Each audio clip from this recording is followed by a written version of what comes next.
राम जय जय राम। जय राम जय राम जय जय राम।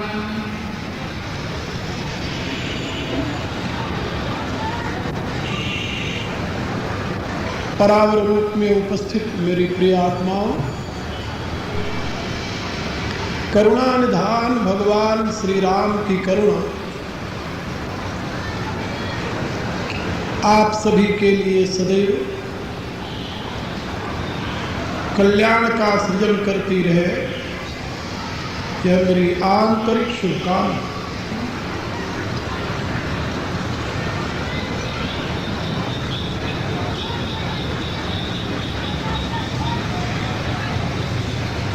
वेद से लेकर श्री रामचरितमानस तक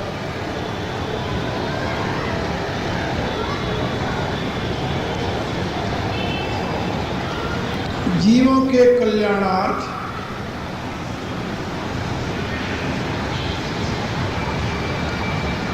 भगवत भक्ति की सीख दी गई थी।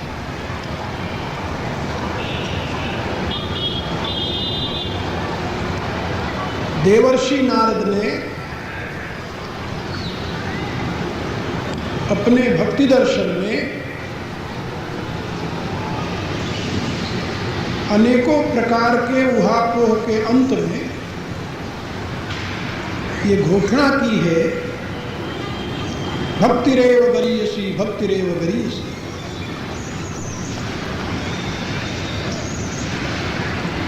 भक्ति ही श्रेष्ठ है, भक्ति ही श्रेष्ठ है।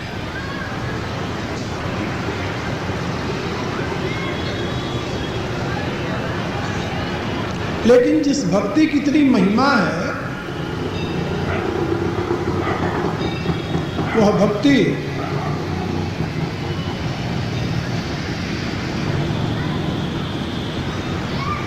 ज्ञान के बिना संभव नहीं और वैराग्य के बिना भी संभव नहीं।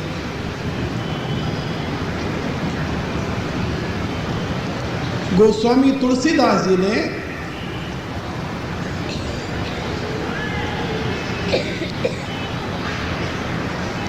योग की साधना के द्वारा प्राप्त होने वाले ज्ञान को दीपक की उपमा दी है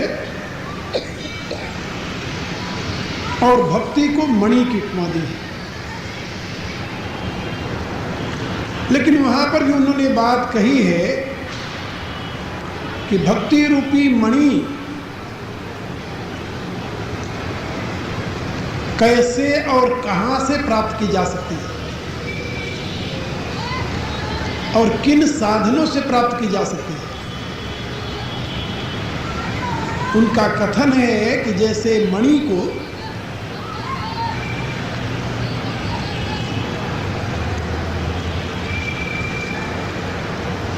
पर्वत से ही प्राप्त किया जा सकता है,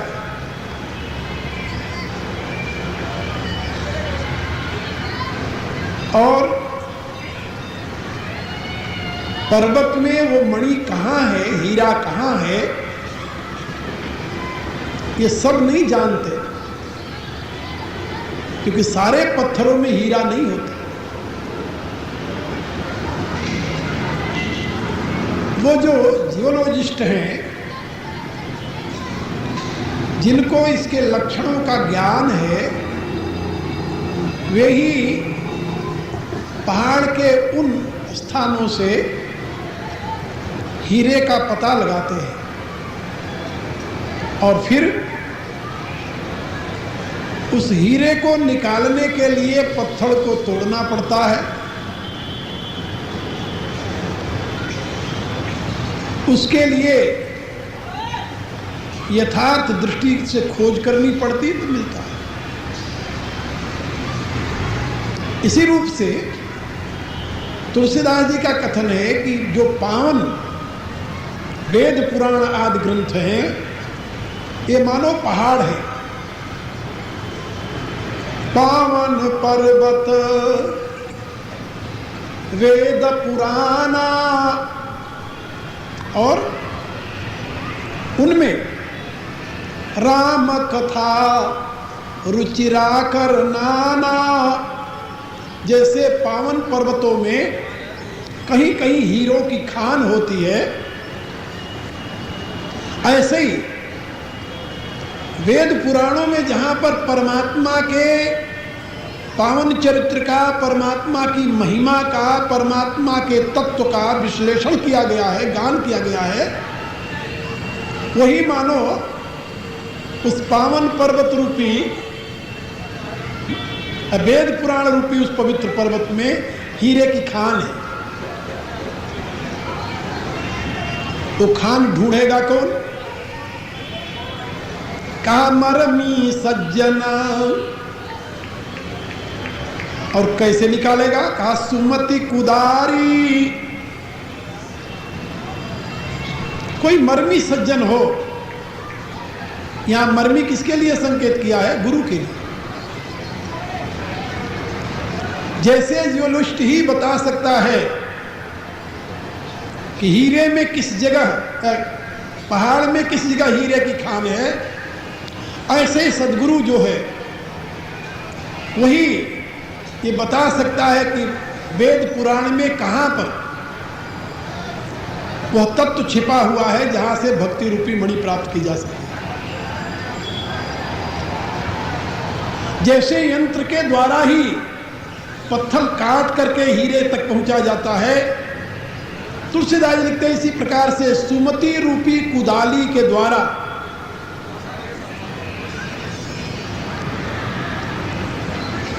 जो अवांछित तत्व है उनको हटा करके ही भक्ति तक पहुंचा जा सकता है।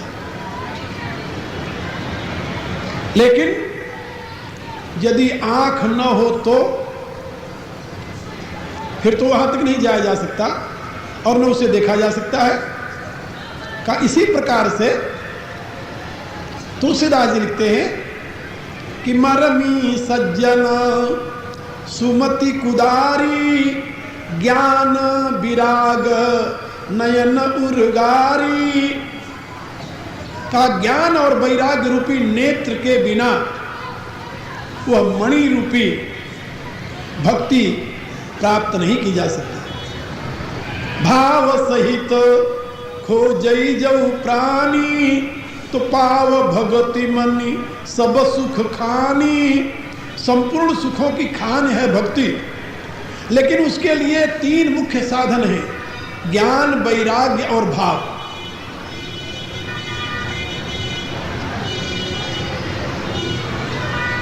इनके बिना भक्ति की प्राप्ति नहीं होती। ज्ञान वैराग्य आवश्यक है, श्रद्धा आवश्यक है भक्ति को प्राप्त करने के लिए। वर्तमान में भक्ति का बहुत प्रचार हो रहा है, लेकिन ये भक्ति वर्तमान की जो प्रचारित की जा रही अंधों की भक्ति है। न ज्ञान है उसमें, न विराग है, दोनों नहीं। और ज्ञान विराग रहित भक्ति भक्ति नहीं होती। भक्ति के नाम पर कुछ और अपनाया जा सकता है।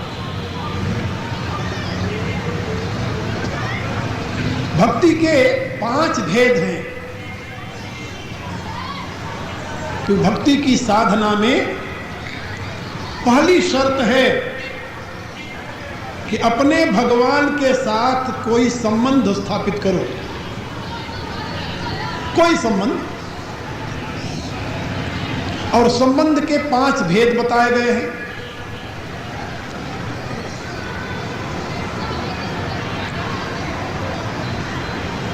मैं सेवक हूं, प्रभु मेरे स्वामी हैं। एक स्वामी और सेवक का संबंध। दूसरा, मैं पुत्र हूं, प्रभु मेरे पिता हैं। पिता पुत्र का संबंध। तीसरा,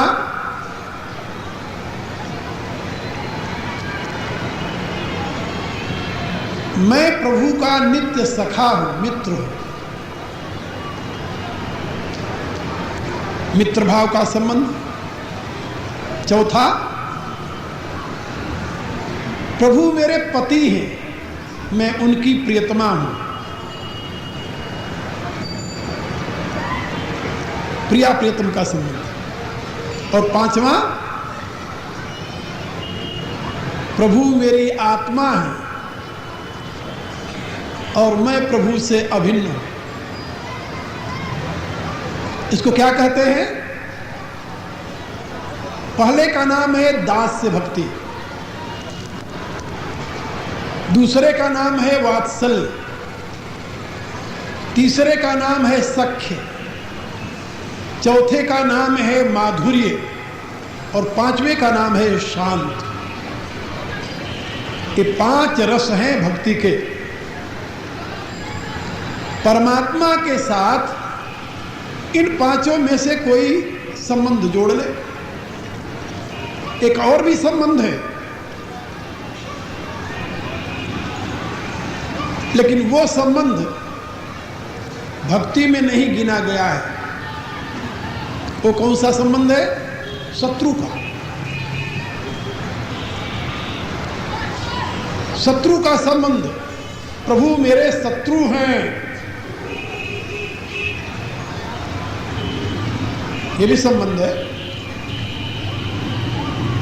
रावण के दरबार में जब सुपर्णखा गई और रावण को बताया कि 2 राजकुमार दंडकारण्य में आए हुए हैं और उन्होंने अपने बल से, अपने तेज से सारे ऋषियों को अभय बना दिया है और मुझे ऐसा लगता है कि वो सारे निशाचरों से रहित पृथ्वी कर देंगे। उन्होंने ही मेरा ये नाक और कान काटा है। रावण ने कहा कि वहां पर खरदूषण था, उसके पास क्यों नहीं गई? उसने कहा कि भैया, खरदूषण को मैंने गुहार लगाई, खरदूषण गए अपनी पूरी फौज लेकर, खरदूषण सुनी लगे वो गुहारा और छनमह सकल कटक उन मारा। और उन्होंने एक क्षण में ही सारे सेना सहित खरदूषण को नष्ट कर दिया। रावण को जब ये पता चला तो उसने सुपर्णखा को सांत्वना दी और विदा कर दिया। एकांत में बैठकर विचार करने लगा, सोचने लगा कि खरदूषण मौसम बलवंता तिनई को मारई बिनु भगवंता। खर और दूषण तो मेरे समान बलवान थे, भगवान के सिवा उन्हें कोई मार नहीं सकता। क्या सही में भगवान आ गए? फिर उसने चिंतन किया, उसके पूर्व जन्म का संस्कार प्रकाशित हुआ अंतःकरण में। उसने निश्चय किया कि सुर रंजन भंजन मही भारा जो जगदीश लीन अवतारा। देवताओं की रक्षा के लिए, दैत्यों के विनाश के लिए यदि जगदीश्वर ने अवतार ले लिया है तो क्या, चलो उनकी भक्ति करो, उनकी शरण में चले जाओ। कहता ना, ऐसा नहीं। कहा तो फिर, का तो मैं जाई बैरह ठीक रहूं, तो मैं जाकर उनसे शत्रुता करूंगा। और शत्रुता का परिणाम क्या होगा? कहा प्रभु सर प्राण तजे भवत रहूं, और प्रभु के बाणों से मेरी गति हो जाएगी। तुलसीदास जी ने एक जगह और लिखा है, रघुवीर सर तीरथ शरीरन त्याग गत पे हैं सही। भगवान के बाण रूपी तीर्थ में अपना शरीर त्याग करके इनको सदगति मिलेगी। रावण ने निश्चय कर लिया, हिते ही सन जाई बैरह ठीक रहूं, प्रभु सर प्राण तजे भवत रहूं। कहा भाई बैर क्यों करेगा, प्रेम क्यों नहीं करता। मैं लोगों से कहा करता हूं कि यदि आप लोग रावण की बात को ध्यान से अपने हृदय में धारण कर लें तब भी आपको कल्याण का रास्ता मिल जाएगा। रावण क्या कह रहा है सुन, आगे की चौपाई में क्या कह रहा हो, होई हई भजन न तामस देहा मन क्रम वचन मंत्र दृढ़ येहा। वो कहता मेरा तामसी शरीर है, मेरे से भजन नहीं होने का। भजन नहीं होने का, भजन तो सात्विक शरीर वाले कर सकते हैं, हम तमोगुणी प्राणी भजन कैसे करेंगे। इसलिए हमारे लिए तो मन से वचन से कर्म से यही दृढ़ निश्चय है कि मैं राम से शत्रुता करूं और उनके बाणों द्वारा शरीर छोड़ दूं। यही कारण रहा है कि 21 बार लोगों ने रावण को समझाया, 21 बार, कि राम परमात्मा है, उनसे बैर मत करो। लेकिन उसने अपने अंतःकरण में मन क्रम वचन मंत्र दृढ़ येहा, ऐसा दृढ़ निश्चय कर चुका था कि मैं तो प्रभु के बाणों से शरीर छोड़ूंगा, मेरा कल्याण होगा। इसलिए वो 21 बार का समझाना सब व्यर्थ रहा। और जब तक जीवित रहा मुंह से राम नहीं कहा। भगवान के लिए हमेशा या तो तपसी कहता रहा या भूप सुत कहता रहा, राम नहीं कहा। लेकिन राम कब कहा, आखिरी समय जब प्राण निकलने लगा तब उसने एक बार जोर से पुकार कर राम का उच्चारण किया, गरजेऊ मर तो घोर रव भारी, कहाँ राम रणहतऊ प्रचारी। मेरे कहने का अभिप्राय कि शत्रु भाव से भी चिंतन करने वाले को मुक्ति मिल जाती है। मुक्ति केवल रावण को ही नहीं मिली, लंका में जितने राक्षस थे सबकी मुक्ति हो गई। बड़ी अजीब बात है, जन्म भर उन्होंने घोर पाप किया और आखिर में उनको मुक्ति मिल गई। बोले हाँ। भगवती उमा ने कहा कि महाराज ये तो अनर्थ है। भगवान शंकर ने कहा अनर्थ नहीं है। कहा तो फिर, कहा ये प्रभु के नाम की महिमा है। राम राम कही तनु तजई पावई पद निर्वाण। प्रभु का नाम लेते हुए चाहे शत्रु भाव से ही सही निर्वाण को प्राप्त कर रहे, ये नाम की महिमा है। तो मेरे कहने का अभिप्राय कि भक्ति के 5 भाव हैं, दास्य भाव, सख्य भाव, वात्सल्य भाव, माधुर्य भाव, शांत भाव। उसमें हमारे कथा के जो आचार्य हैं भगवान मारुति, वे दास्य भाव के आचार्य हैं। उनसे महान और कोई दास्य भाव का आचार्य अब तक दूसरा नहीं हुआ।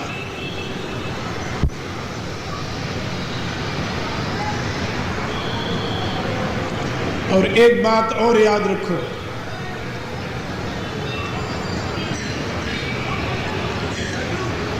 दास्य भाव के आचार्य होते हुए भी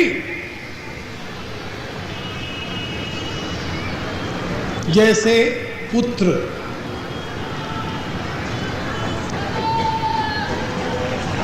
पिता का सेवक भी होता है, मित्र भी होता है। हाँ, शास्त्र में इसका सुंदर वर्णन है। पुत्र पिता का सेवक भी होता है, मित्र भी होता है, उसकी आत्मा भी होता है। आत्मा वही जाए तो पुत्र।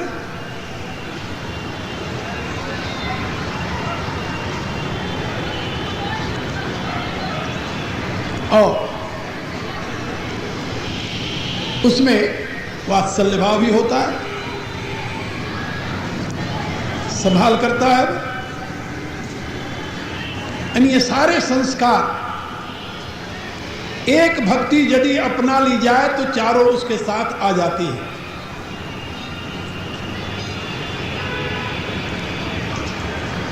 यहां पर मैं भगवान मारुति का पावन चरित्र आपको सुना रहा हूं। वे दास्य भाव की भक्ति के आचार्य हैं और दास्य भाव की भक्ति में 6 लक्षण बताए गए हैं। 6 लक्षण।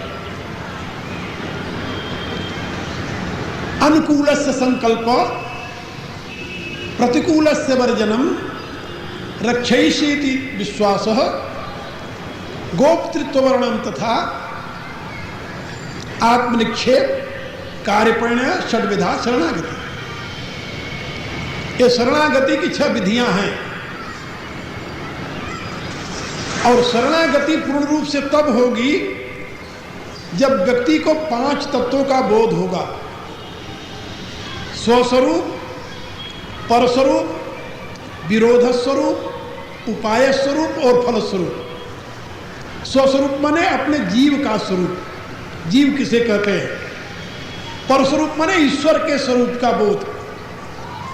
विरोध स्वरूप माने ईश्वर और जीव के बीच में जो माया है आवरण उत्पन्न करने वाली, उसके स्वरूप का बोध। और उपाय स्वरूप माने माया को दूर करने की जो साधना है, उपाय है, उस उपाय के स्वरूप का बोध। और फल स्वरूप माने जब जीव और ईश्वर के बीच से माया हट जाएगी तो क्या क्या घटित होगा, इसका बोध। इससे आप लोग समझ गए होंगे कि 5 प्रकार की भक्ति है, उसमें 6 अंग शरणागति के हैं। उसके लिए 5 प्रकार के तत्वों का बोध होना आवश्यक है, तब कहीं भक्ति सिद्ध होती है। ये नाचने गाने, ढोल पीटने से भक्ति सिद्ध नहीं होती। जो आजकल भक्ति का रूप चल रहा है, ये भक्ति नहीं है, भक्ति का कार्टून है, याद रखो। गोस्वामी जी इस प्रकार की भक्ति के हिमायती नहीं है। उनकी राम कथा में कहीं भी आपको इस प्रकार की भक्ति और इस प्रकार का भगत नहीं मिलेगा। उनके जितने भक्त हैं सब एक से एक महाज्ञानी हैं, चाहे वह हनुमान हो, चाहे वह लक्ष्मण हो, चाहे वह भरत हो, सभी महाज्ञानी हैं। चाहे वे विभीषण हो, सभी पूर्ण ज्ञानी हैं। और 5 तत्व का सभी को पूर्ण बोध है। और पूर्ण विवेक के प्रकाश में, वैराग्य के प्रकाश में उन्होंने भगवत भक्ति रूपी मणि को प्राप्त किया है। इसलिए गोस्वामी जी की भक्ति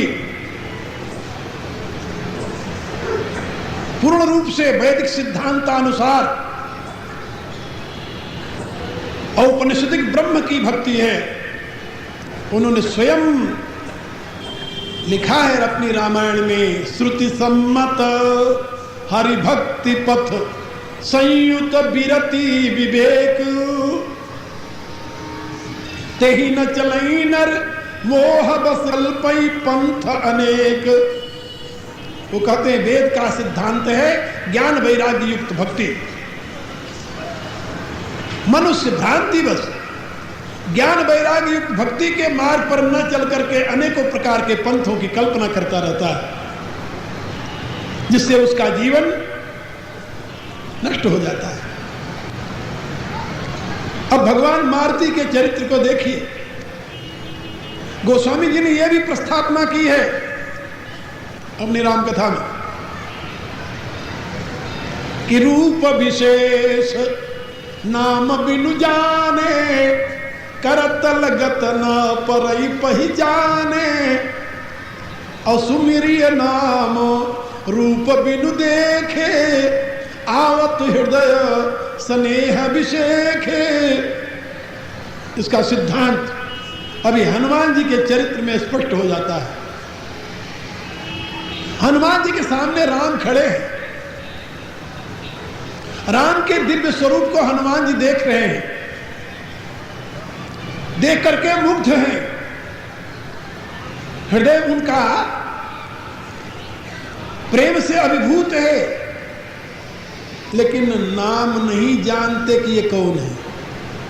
रूप तो देख रहे हैं, तो रूप विशेष नाम बिनु जाने करतल गतन परई पहचाने। हाथ में हो तभी पहचाना नहीं जा सकता। सामने भगवान खड़े हैं, पहचाने नहीं, और न पहचाने के नाते ही पूछते हैं को तुम श्यामल गौर शरीरा छत्री रूप फिर वन वीरा। रूप सामने है, नाम का पता नहीं, और नाम का पता न होने के नाते कल्पना कर रहे हैं कि तुम तीनी देव महको नर नारायण की तुम दो जग कारण तारण भव भंजन धरणी भार की तुम अखिल भुवन पति लीन मनुज अवतार। रूप सामने है, भगवान प्रत्यक्ष सामने खड़े हुए हैं, लेकिन नाम नहीं जानते, इसलिए प्रश्न कर रहे खड़े होकर। और जब नाम पता चल गया, भगवान ने कहा कि नाम राम लक्ष्मण दुई भाई संग नारी सुकुमारी सुहाई। यहाँ हरि निश्चर वेदेही खोजत विप्र फिरई हम तेही। नाम बताते ही प्रभु पहचानी पर गही चरणा। अब खड़ा नहीं रह गया, नाम सुनते ही प्रभु के चरणों में लुंठित हो गए। रूप तो सामने था, तब चरणों में नहीं गिरे। कब तक नहीं गिरे? जब तक नाम का पता नहीं लगा, तब तक। इसलिए तुलसीदास जी ने लिखा अपनी रामायण में कि समुझत सरिस नाम अरुनामी। नाम और नामी समझने में तो बराबर है, लेकिन उनका संबंध क्या कहा? प्रीति परस्पर प्रभु अनुगामी। लेकिन उनका आपस में जो परस्पर प्रेम है नाम और नामी का, वो प्रभु और सेवक का है, अनुगामी का है। काया प्रभु कौन है? नामी? बोले ना, नामी प्रभु नहीं है, नाम प्रभु है। नाम प्रभु है और नामी सेवक है। तभी तो नाम के पुकारने पर नामी दौड़ा आता है। स्वामी के पुकारने पर सेवक आएगा या सेवक के पुकारने पर स्वामी जाएगा? सोचो पहले। इसलिए नामी सेवक है किसका? नाम का। नाम का सेवक है। और तुलसीदास जी ने कहा कि नाम कितनी बड़ी महिमा है, नाम कितनी बड़ी महिमा है कि नामी भी अपने नाम की महिमा का बखान नहीं कर सकता। कहूं कहां तक नाम बढ़ाई राम न सकहीं नाम गुण गाई। राम स्वयं अपने नाम के गुण की महिमा का बखान नहीं कर सकता। यही तो नाम की महिमा। और कहा केवल निर्गुण नहीं, निर्गुण ही नहीं, सगुण और निर्गुण दोनों से भी बड़ा नाम है। ब्रह्म राम ते नाम बड़ वो बरदायक बरदानी। नाम महान है, वह ब्रह्म से भी श्रेष्ठ है, क्योंकि वरदाताओं को भी वो वर प्रदान करता है। भगवान शंकर वरदाता है, वो राक्षसों को भी वर देते हैं, असुरों को भी वर देते हैं, सभी को वर देते हैं। इसलिए नाम की महिमा का गान करते हुए तुलसीदास ने लिखा, रामायण सतकोटि मह लिय महेश जिय जान।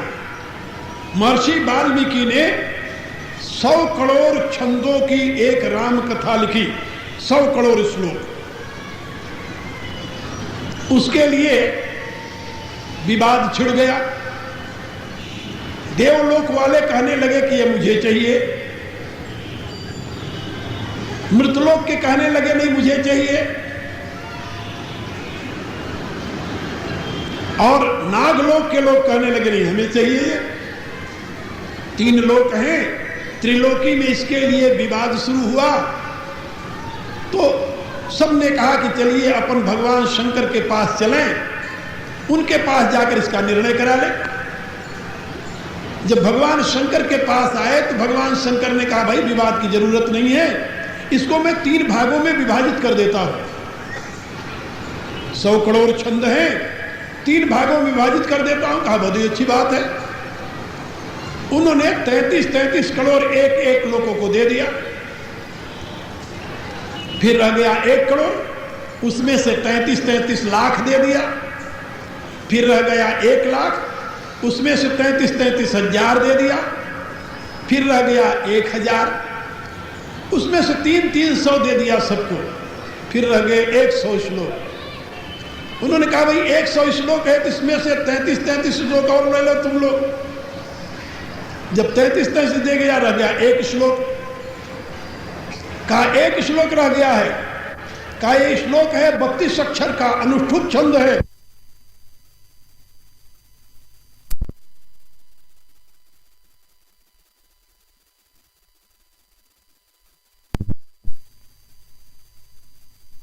करते हैं तो ये अनुष्ठुप छंद जो है ये 10 अक्षर तुम लोगों के हिस्से आता है, तुम लोग ले लो। कहा 3 अक्षर तो है नहीं है तो 2 अक्षर। कहा 2 अक्षर अब बाकी रह गया है, तो हम भी तुम लोगों को इतना बांट किए, फैसला किए, मेरे हिस्से में कुछ आना चाहिए। कहा ये 2 अक्षर मुझे दे दो। तो तुलसीदास लिखते हैं कि ब्रह्म राम ते नाम बड़ वरदायक वरदानी, रामायण सतकोटि मह लिय महेश जिय जानी। तो भगवान शंकर ने उस रामायण से क्या निकाल लिया जानते हो? र और म का ये 2 अक्षर मैं ले लेता हूं, बाकी सारी रामायण तुम ले जाओ। भला सोचो, र और म निकल जाए तो बाकी क्या रह गया है? र और म, ये 2 अक्षर, ये नाम है। हनुमान जी के सामने राम खड़े हैं, लेकिन जब तक उनको ये नहीं पता चला कि ये राम है, नाम का बोध नहीं हुआ, राम के चरणों में नहीं गिरे। जब उनको पता लगा, भगवान ने कहा कि नाम राम लक्ष्मण 2 भाई, तुरंत वही चरणों में लुंठित हो गए।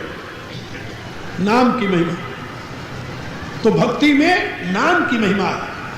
पहली बात यहां पर ये सिद्ध की, दास्य भक्ति बिना नाम बोध के नहीं हो सकती। पहली। अब दूसरी बात देखिए कि हनुमान जी को अर्थ पंचक का बोध है कि नहीं? बोले है। पर स्वरूप का बोध है, स्वस्वरूप का बोध है। इसलिए स्वस्वरूप के विषय में प्रार्थना करते हैं, मोर न्याऊ मैं पूछा आई, तुम पूछो कस नर की नाई। मैं जीव हूं, जीव होने के नाते मेरे ज्ञान में परिवर्तन होता रहता है। हर्ष विषाद ज्ञान अज्ञाना, जीव धर्म अहमिति अभिमाना। जीव में 6 दोष को गुण को होते हैं, ज्ञान अज्ञान, हर्ष विषाद, अहमित और अभिमान। ये 6 दोष होते हैं, गुण होते हैं, कुछ भी समझ लो नहीं। ये 6 लक्षण हैं जीव के, ये जीव के धर्म हैं। हर्ष विषाद ज्ञान अज्ञाना, जीव धर्म अहमिति अभिमाना। ये जीव के धर्म हैं। इसलिए जीव में ज्ञान भी होता है, अज्ञान भी होता है, लेकिन ईश्वर में का ज्ञान अखंड एक सीतावर, माया बस्य जीव सचराचर। जब सबके रह ज्ञान एक रस, तो ईश्वर जीव भेद कहू कस। वो कहते हैं कि परमात्मा में सदैव अखंड ज्ञान बना रहता है, इसीलिए परमात्मा का नाम है अच्युत। परमात्मा क्या नाम है? अच्युत। आप लोग गाते हैं अच्युतम केशवम नाथ नारायणम कृष्ण दामोदरम वासुदेवम हरि। परमात्मा का एक नाम अच्युत है। अच्युत माने जो अपने स्तर से नीचे कभी नहीं गिरा, और जीव बेचारा अपने स्तर से नीचे गिर जाता है। ये हमारा जो शरीर है, शरीर, इस शरीर को वेद में अष्टाचक्रा नवद्वारा देवानाम पुर अयोध्या ऐसा कहा गया है। 8 चक्रों वाली मनुष्य के शरीर में ही ये 8 चक्र हैं, वाइटल सेंटर्स जिसे अंग्रेजी में कहते हैं। ये ब्रह्म चक्र है, आज्ञा चक्र है, ललना चक्र है, विशुद्ध चक्र है, अनाहत चक्र है, मणिपुर चक्र है, स्वाधिष्ठान और मूलाधार चक्र, ये 8 चक्र। और नवद्वारा तो आप सब जानते हो, दो कान, 2 नाक, 2 आंख, 1 मुंह, 2 मलमूत्र के द्वार, तो अष्टाचक्रा नवद्वारा, ये 8 चक्रों वाली 9 दरवाजों वाली देवानामपुर, ये देवताओं की नगरी है, देवताओं की नगरी। इसमें देवता निवास करते हैं। जो 33 कोटि देवता हैं वो इस मनुष्य शरीर में निवास करते हैं, क्योंकि विराट पुरुष के जिस अंग से जिस देवता का आविर्भाव हुआ है, इस पुरुष के शरीर में उन्हीं अंगों में वो देवता विश्राम करते हैं, निवास करते हैं। इसलिए देवताओं की नगरी है। ऐत्रेय उपनिषद में बड़ी सुंदर कथा है। जब विराट के अंग से देवताओं का आविर्भाव हुआ तो देवताओं ने भगवान से प्रार्थना की कि मेरे रहने के लिए कोई स्थान दो, हम कहाँ रहें। तो भगवान ने उनके लिए अनेकों प्राणी बनाए। पहले गऊ बना दिया, इसमें रहो, उन्होंने कहा ना। फिर घोड़ा बनाया, इसमें रह जाओ, बोले ना। और भी कई ऐसे प्राणी बनाए, उन्होंने कहा ना। फिर परमात्मा ने, यानी विराट पुरुष ने अपनी अनुकृति, जैसा वो है वैसे अपनी एक अनुकृति बनाई और बनाकर उनके सामने खड़ा कर दिया कि इसमें रह सकते हो। तो परमात्मा की अनुकृति कौन था? मनुष्य। जब मनुष्य को बनाया तो मनुष्य को देखते ही देवता लोग नाचने लगे और कहने लगे सुकृतम मेवा, सुकृतम मेवा, बहुत सुंदर कृति है, बहुत सुंदर कृति है, because that is the image of God. ये परमात्मा की प्रतिमूर्ति है। वेद ने घोषणा की सहस्रस्य प्रतिमा पुरुष, ये पुरुष जो है परमात्मा की प्रतिमूर्ति है। और देवता लोग उसके शरीर में, जो देवता जिस अंग से उत्पन्न हुआ था, चंद्रमा मनसो जातश्च चक्षुः सूर्यो जायत, श्रोत्राद वायुश्च प्राणश्च मुखादग्नि रजायत, नाभ्यासिदंतरिक्षगुम शीर्षणो देवहु समवर्ततः, पद्भ्याम भूमिर्दश श्रोत्राद तथा लोकांग कल्पयन्ना। विराट पुरुष के जिस अंग से जो देवता प्रकट हुआ था, जिसकी महिमा ऋग्वेद गाता है, वो देवता मनुष्य के उसी अंग में जाकर विश्राम कर रहे बैठ। इसलिए मनुष्य का शरीर देवताओं का निवास स्थान हो गया। वेद ने कहा कि ये तो देवानामपुर, देवताओं की नगरी। देवताओं की नगरी मनुष्य का ही शरीर है, याद रखना। और इस देवताओं की नगरी में अष्टाचक्रा नवद्वारा देवानामपुर अयोध्या, और इसमें तस्याम हिरण्मय कोशे, इसी देवताओं की नगरी अयोध्या में हिरण्मय कोश जो है, ब्रह्म चक्र जिसे कहते हैं, पिट्यूटरी ग्लैंड के ऊपर, पेनियल ग्लैंड के नीचे, वहां जो एक स्पेस है, उसी स्पेस में, उसको हमारे यहां चिदाकाश कहते हैं, उसी स्पेस में उस यक्ष का, यजनीय का निवास स्थान, आत्मा वहीं विराजित है। परमात्मा की ज्योति जो बुद्धि में अभिव्यक्त होती है, चित्त में अभिव्यक्त होती है, वो उसी स्थान पर होती है। और उसी को कारण शरीर कहते हैं, जिसमें वो तेज प्रकट हो रहा है। बस जिसमें वो तेज प्रकट हो रहा, परमात्मा की किरण, परमात्मा की ज्योति जहां मैनिफेस्ट हो रही है, उसको चिदाकाश कहते हैं, उसे चित्त भी कहते हैं। और वही इस जीवन को संचालन करने वाला केंद्र है, वहीं से सारा शरीर संचालित होता है। इसीलिए आजकल पश्चिम के वैज्ञानिकों ने कहा कि जब किसी का हार्ट फेल हो जाता, काम नहीं करता, तो आदमी नहीं मरता पहले, जब तक उसका ब्रेन फेल न हो जाए, जब तक उसका ब्रेन डेड न हो जाए तब तक वो जीवित रहता है, प्राण रहता है वहां। हार्ट की गति रुकने से आदमी नहीं मरता। और हमारे यहां भी ऐसी कई घटनाएं इतिहास में हैं जिसे ज्ञात होता है कि आत्मा का मूल निवास स्थान ब्रह्मचक्र में है। जब तक ब्रह्मचक्र सुरक्षित है तब तक जीव उसमें निवास करता है। उसमें निवास करने वाला जीव जिसका स्थान ब्रह्मचक्र है, अंग्रेजी में उसे क्राउन चक्र कहते हैं, वहां से वो नीचे फिसल आता है, अपने स्थान से नीचे गिर जाता है। गिरता कहाँ है? वहां से चल करके इंद्रियों के द्वारा पहले हृदय में आता है, मन में आता है, मन रूप में, अहम रूप में, फिर इंद्रियों के द्वारा चेतना रूप में बाहर दौड़ने लगता है। तो अपने स्थान से नीचे गिरने के नाते उसे कहते हैं च्युत हो गया। च्युत हो गया माने अपने स्तर से नीचे गिर गया। और जो अपने स्तर से नीचे नहीं गिरता उसको क्या कहते हैं? अच्युतम। वह अच्युत है। तो जीव च्युत होता रहता है बेचारा, कभी ऊपर से नीचे आ गया, कभी नीचे से ऊपर चला गया। हाँ? लेकिन ईश्वर जो है अवतार लेने पर भी, अवतारी अवस्था में भी, राम कृष्ण आदि जो भगवान के अवतार, इनको अच्युत कहते हैं। अच्युतम कौन है? केशवम, नाथ नारायणम, कृष्ण दामोदरम, वासुदेवम, हरिम। क्या है कि अवतार की अवस्था में भी अपने स्तर से नहीं गिरते, ये अपने आत्मस्वरूप में ही प्रतिष्ठित रहते हैं और आत्मस्वरूप में प्रतिष्ठित रहते हुए सारी लीलाएं करते हैं।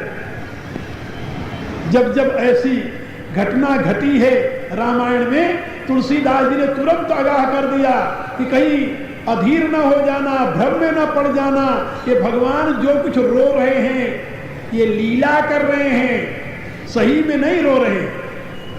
सीता का हरण हो गया, भगवान राम विलाप करने लगे। उनके विलाप को देख करके नारद बाबा को बड़ा आनंद आया कि जैसे मैं स्त्री के लिए रोया था वैसे ये भी रो रहे हैं। तो नारद जी भगवान को टॉट करने के लिए पहुंच गए, लेकिन आए तो थे भगवान से बदला लेने के लिए। लेकिन जब वहां पहुंचे तो क्या देखा कि बैठे परमा प्रसन्न कृपाला, कहत अनुज सन कथा रसाला। उन्होंने कहा जब वहां चला था ब्रह्मलोक से तब तो ये रो रहे थे, और यहां आया देखा तो यहां परम प्रसन्न बैठे हुए हैं, यानी सीता के हरण का इनको कोई दुख नहीं है। तुलसीदास जी ने तुरंत कहा, अरे पागल, सपन योग वियोगन जाके। सीताहरण कहां हुआ? सीताहरण के लिए तो रो रहे थे जब सती ने देखा था, और जब सती को भ्रम हुआ कि सीता हरी गई है, रो रहे हैं, तो भगवान ने जाना राम सती दुख पावा, तो निज प्रभाव कछु प्रगट जनावा, सती दीख आगे मग जाता। क्या देखा कि आगे आगे राम है, पीछे लक्ष्मण है, बीच में सीता चली जा रही है। फिर चितवा पाछे प्रभु देखा, सहित बंधु सिय सुंदर वेखा। अब जहां चितवई तो प्रभु आसीना, और सब जगह सीताराम विराजमान है। मेरे कहने का अभिप्राय कि राम और सीता कभी एक दूसरे से जुदा नहीं हो सकते। गिरा अर्थ जल बीच सम कहियत भिन्न भिन्न, बंदो सीताराम पद जिन्हें परम प्रिय खिन। वहां तो भेद है ही नहीं। उस सीता का हरण कौन करेगा? अध्यात्म रामायण का प्रारंभ ही यहां से होता। भगवान मारुति श्री राम के चरणों में बैठकर प्रश्न करते हैं कि प्रभु आप मुझे तत्व ज्ञान का उपदेश दीजिए। भगवान मौन है। भगवती विराजमान थी जो बगल में, वो कहती हनुमान तत्व ज्ञान का उपदेश तुम्हें मैं दूंगी। तो भगवती वहां पर हनुमान जी को तत्व ज्ञान का उपदेश देती है और कहती है कि दशरथ के यहां अवतार मैंने लिया, इन्होंने नहीं लिया। अवतार से लेकर के रावण वध तक की सारी क्रियाएं मैंने की है, इन्होंने नहीं की है। ये तो केवल साक्षी मात्र है। ये तो साक्षी चेता केवलो निर्गुणस्य असंगो ही अयम पुरुषः। ये सारी क्रियाएं मेरी हैं, लेकिन अबोधता के नाते, अज्ञानता के नाते लोग कहते हैं कि सारा ये कर रहे हैं। तो हनुमान को पूर्ण बोध है, इसलिए हनुमान कहते हैं कि नाथ मैं जीव हूं, मैं अपने स्तर से च्युत हो जाता हूं, इसलिए मैं नहीं पहचान पाया आपको, लेकिन आप तो ईश्वर हैं, अच्युत हैं। मोर न्याय में पूछा साई, तुम पूछो कस नर की नाई। और मेरी ये गति क्यों हुई? तो माया बस फिर भुलाना, ताते मैं नहीं प्रभु पहचाना। आपकी माया, माया बड़ी प्रबल है। कितनी प्रबल है? कहा जो ज्ञानी न कर चित अपहरई, बरियाई विमोह बस करई। बड़े बड़े ज्ञानियों के चित्त को खींच करके जो मोह में डाल देती है वो माया है भगवान की, सामान्य नहीं है। तुच्छ जीव क्या अभिमान करेगा उसके सामने। अतिशय प्रबल देव तव माया, छूटे नाथ करऊ जब दाया। ये माया से मुक्ति तो उसी को प्राप्त होती है जो परमात्मा की कृपा का भाजन बन जाता है। और यही बात हनुमान जी कह रहे, हे प्रभु आपकी माया के वशीभूत होने से मैं आपको नहीं पहचान। यहां पर देखिए, हनुमान को अपने स्वरूप का बोध है और प्रभु के स्वरूप का बोध है। स्वस्वरूप, पर स्वरूप दोनों का बोध है, और बीच में जो विरोध स्वरूप है उसका भी बोध है। विरोध स्वरूप क्या है? का आपकी माया, नाथ जीव तो माया मोहा। और उपाय स्वरूप का भी बोध है। उपाय स्वरूप क्या है? किसो निस्तरई तुम्हारी छोहा। गीता के 7वें अध्याय में भगवान ने कहा है, दैवी हे सा गुणमयी मम माया दुरत्या मामे ये प्रपद्यन्ते माया में ताम तरंचते।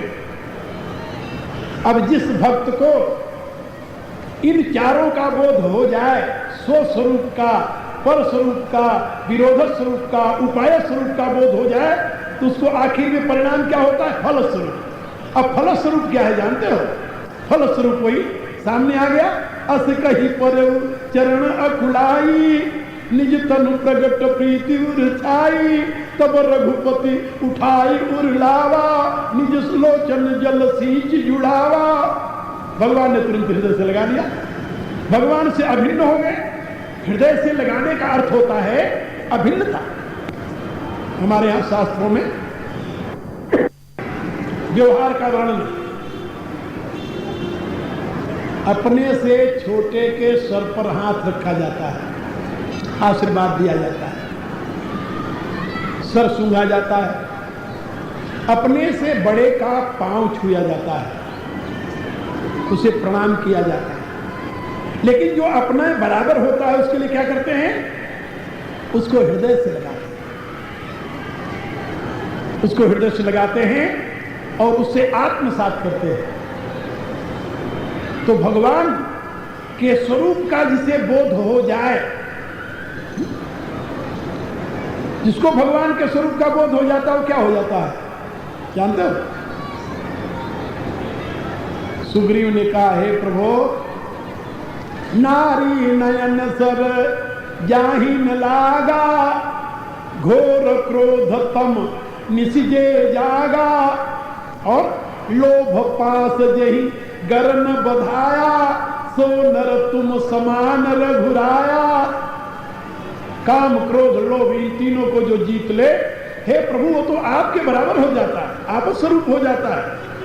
और भगवान का भक्त जो है वो तन्मया, जब भगवत स्वरूप का साक्षात्कार हो जाता है, बोध हो जाता है, तो तन्मया हो जाता, अभिन्न हो जाता है। तज्जने तस्मिन् तज्जने भेदा भावा। महर्षि नारद कहते हैं देवर्षि कि भगवान और भगवान के भक्त में भेद का अभाव हो जाता, वहां भेद नहीं रहता। अब राम और हनुमान में भेद नहीं है, इसलिए भगवान राम तब रघुपति उठाई उर्लावा, हृदय से लगा, और निज लोचन जल सींच जुड़ावा। और साथ में क्या कहा, सुन कपि जन मानस जियऊना। इतनी देर तक जो मैं तुम्हें उठाकर हृदय से नहीं लगाया, उसमें और कोई कारण नहीं था, केवल एक ही कारण था कि तुम जब तक अपने यथार्थ स्वरूप में नहीं आए थे, तो तुम मेरी प्रतिज्ञा जानते हो। भला किंचित मात्र भी आवरण जहां रह जाए उसे मैं आत्मसात कैसे कर सकता हूं? जहां मल है, जहां विक्षेप है, वहां तो आत्मसात होने का प्रश्न ही नहीं पैदा होता। लेकिन जहां किंचित मात्र भी आवरण रह जाए, आवरण रह जाए, वहां भी आत्मसात नहीं किया जा सकता। यहां और कोई आवरण नहीं रह गया था, केवल एक आवरण था कि वो बटु वेश बना करके प्रभु के सामने खड़े थे। धरि बटु रूप देखते जाई और विप्र रूप धर कपितः गए। बस केवल वेश बदला हुआ था, और वेश बदलने के नाते अभी थोड़ा आवरण तो रह गया था। और आखिर में तुलसीदास लिखते हैं कि अस कही परेऊ चरण अकुलाई, तो निज तनु प्रगट, अपने स्वरूप को प्रकट कर दिया, यथार्थ जो था उसको अभिव्यक्त कर दिया। क्योंकि प्रभु को आवरण प्रिय नहीं, हनुमान जी का आवरण दूर हुआ, तुरंत प्रभु ने हृदय से लगा लिया और घोषणा कर दी कि सुन कपि जनि मानस जिय ऊना, तय मम प्रिय लक्ष्मण ते दूना। हे कपि, तुम अपने मन में न्यूनता मत मानो, तुम मुझे लक्ष्मण से दूना प्रिय। ऐसे प्रसंग और आया है रामायण में, वो भी बड़ा विलक्षण प्रसंग है। भगवान राम का संदेश लेकर जब हनुमान जी जाते हैं लंका में भगवती सीता के पास, वहां पर ऊपर से मुद्रिका गिरा देते हैं अशोक वृक्ष से। सीता उठाती है मुद्रिका, देखती है और आश्चर्यचकित हो जाती है, विचार करने लगती हैं कि ये मुद्रिका कहां से आई, यहां कैसे आ गई, ये तो प्रभु की मुद्रिका है। बाद में जब हनुमान जी सामने प्रकट होते हैं तो उनमें भी शंका करती हैं, नर बानरे संग कहू कैसे। जब बाद में हनुमान जी के वचनों में विश्वास होता है, विश्वास कब हुआ जानते हो? ये भी एक बड़ी रहस्य की बात बता दूंगा। सीता जी ने कहा कि मैं कैसे मानूं कि तुम राम के भगत हो, प्रभु ने तुम्हें भेजा है। तो हनुमान जी ने कहा कि मां मैं जानता हूं, आज भी ये प्रचलित है, देवियां अपने पति को किसी एक विशेष नाम से पुकारा करती हैं, उनका पेट नाम होता है, वो वही जानती हैं, कोई आम आदमी तो जानता नहीं कि ये किस नाम से पुकारती हैं।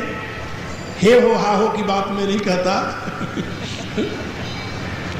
ऐसे ही भगवती प्रभु को एक विशेष नाम से पुकारती थी, और वो नाम उनको बताया था भगवती जगदम्बा पार्वती ने, जिस समय पुष्प वाटिका में पूजन कर रही थी।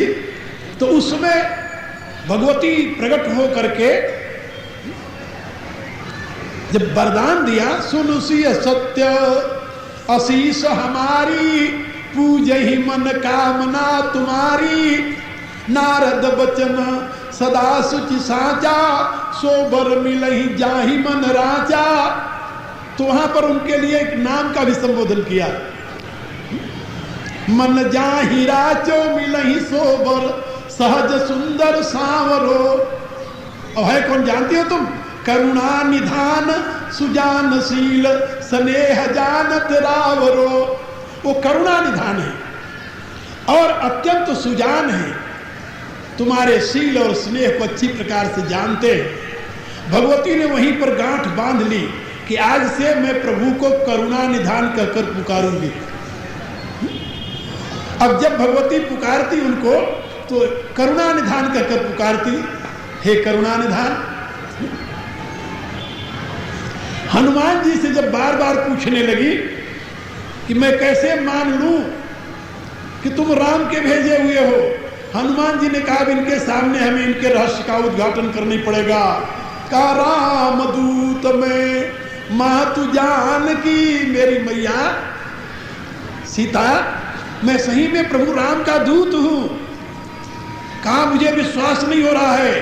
का सत्य शपथ करुणा निधान की, कहा मैं करुणा निधान की सत्य शपथ खाकर करता हूं। अब सीता जी थोड़ा सा शर्मा भी गई कि ये नाम तो कोई खास ही व्यक्ति जान सकता है। तुरंत उनको विश्वास हो गया और विश्वास हो गया तो रोने लगी। अब पहले तो शंका थी तो दूर रहती थी, जब विश्वास हो गया प्रभु का नाम बता दिया तो रोने लगी। रोते हुए उन्होंने कहा कि कहू कपि कबहू कृपालु गोसाई, हमरो सुरति करई मन माही। रोते हुए हनुमान जी ने जानते हो क्या कहा? का जन जननी मानव जी ऊना, तुम ते प्रेम राम के दूना। कहे मां तुम अपने हृदय में कभी मत समझो, अब मैं देख चुका हूं तुम्हारे से भगवान राम का तुमसे दूना प्रेम है। दूना प्रेम भाई मेजरमेंट कहां से आया तुम्हारे पास करने के लिए? कोई व्यक्ति किसी देवी से कह दे कि तुम्हारा पति तुमसे दूना प्रेम करता है तो उसके प्रेम का मेजरमेंट उसने कैसे कर लिया? कैसे कर लिया भाई? बड़े आनंद की बात। हनुमान जी ने कहा मैंने कर लिया देवी कि तुमसे दूना प्रेम है प्रभु का तुम्हारे प्रति। कहा कोई प्रमाण है? बोले प्रमाण एक नहीं अनेक प्रमाण मेरे पास है। कहा क्या प्रमाण है? वाह। हनुमान जी कहते हैं कि जब तुम अशोक से आग मांग रही थी और मैंने प्रभु की मुद्रिका गिरा दी, जनु अशोक अंगार दीन हर्ष उठ कर गए, तुम हर्षित होकर उठ करके उसे हाथ में ले लिया। की मुद्रिका है ये जानते हुए न तो तूने हृदय से लगाया, न तो आंखों से लगाया, न तो विह्वल हुई, न तो प्रेम में निमग्न हो गई। ये कोई लक्षण तुम्हारे प्रेम के नहीं निकले, बल्कि बदले में संदेह हो गया। संदेह क्या हुआ कि माया से अस रची नहीं जाई, जीती को सकई अजय रघुराई। भाई किसी प्रेमी की कोई वस्तु मिल जाए तो उसको देखकर संदेह करना चाहिए? नहीं, प्रेमी तो विह्वल हो जाता है। कैसे विह्वल हो जाता है? जैसे भगवान राम हो गए। कहा मां ऐसे ही जो तूने चीर गिराया था, कहां? ऋषिमुख पर्वत पर जो आभूषण गिराए थे ऋषिमुख पर्वत पर, जब भगवान राम वहां आए तो मैंने वो आभूषण ला करके उनको दिया था। और जिस समय मैंने आभूषण तुम्हारा दिया उसमें प्रभु ने ये नहीं देखा कि आभूषण यहां कैसे आ गया, ये भी नहीं पूछा कि सीता के ही हैं कि किसी दूसरे के हैं, ना ना। फिर तुरंत आभूषण देते ही भगवान ने उसे हृदय से लगाकर रोना शुरू कर दिया, हा सीते, हा सीते। बाद में जब थोड़ी देर बीत गई, लोगों ने सांत्वना दी कि नहीं महाराज रो नहीं। जानकी जी का पता हम ले आएंगे। सुग्रीव ने सांत्वना दी, तब उन्होंने कहा ठीक है। तब लक्ष्मण से कहा कि लक्ष्मण देखो ये तुम्हारे भाभी के ही है ना। पहले नहीं कहा, देखते नहीं कहा, पहले तो हृदय से लगाया, रोए। कहा एक तो भगवान राम कि आपके गिरे हुए आभूषण को देखते ही वो विह्वल हो गए, प्रेम में मग्न हो गए, सुधि चली गई, हृदय से लगाकर रोने ही लगे। और एक आप राम के दिए हुए आभूषण को देख करके मुद्री हाथ में लेकर पूछ रही हो कि ये कहां से आ गई, कैसे आ गई, किसने बनाया। अब बताओ प्रेम की मेजरमेंट हो गई कि नहीं हुई? क्या हो गई? क्या हो गई? तो आप लोग भी चिंतन करते हुए अपने अपने घर जाओ, प्रार्थना करो, कल फिर मिलेंगे, फिर चर्चा करेंगे।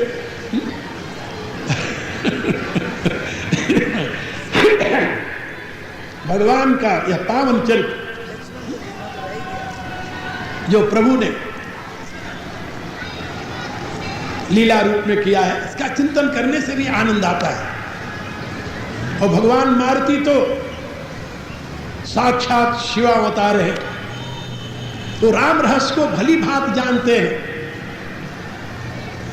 इसलिए उनसे कुछ छिपा हुआ नहीं है। और भगवान राम जब कहते हैं कि तुम लक्ष्मण से मुझे दूना प्रिय हो, तो इसके पीछे भी बहुत बड़ा सिद्धांत है। जैसे यहां पर हनुमान जी ने कहा है कि माता तुमसे दूना प्रेम राम का है, तो उसके पीछे एक तर्क है, सिद्धांत है। ऐसे जब हनुमान जी को भगवान राम कहते हैं कि तुम लक्ष्मण से दूना प्रिय हो, तो वहां भी एक तर्क है, सिद्धांत है। इसका स्मरण करते हुए अब आप मेरे साथ प्रार्थना करेंगे और कल फिर मिलेंगे सवेरे, गीता सुनाएंगे आपको और रात्रि के सत्संग में पुनः आगे की कथा होगी। प्रार्थना कीजिए। सर्वे भवन्तु सुखिनः, सर्वे सन्तु निरामयाः, सर्वे भद्राणि पश्यन्तु, मा कश्चित् दुःखभाग् भवेत्। ओम पूर्णमदः पूर्णमिदं पूर्णात् पूर्णमुदच्यते पूर्णस्य पूर्णमादाय पूर्णमेवावशिष्यते। ओम शांति शांति शांति। ओम। अब आप लोग अभी श्रवण सुख तो लिए ही, बाद में लोग प्रसाद भी आज दे रहे हैं आप लोगों को, जीवा सुख भी मिल जाएगा थोड़ा सा। आरती करेंगे आज, आरती करेंगे। हाँ, हनुमान जी की आरती आप लोग बोलो। जय कृपा सिंधु जन बंधु अंजनी लाला प्रभु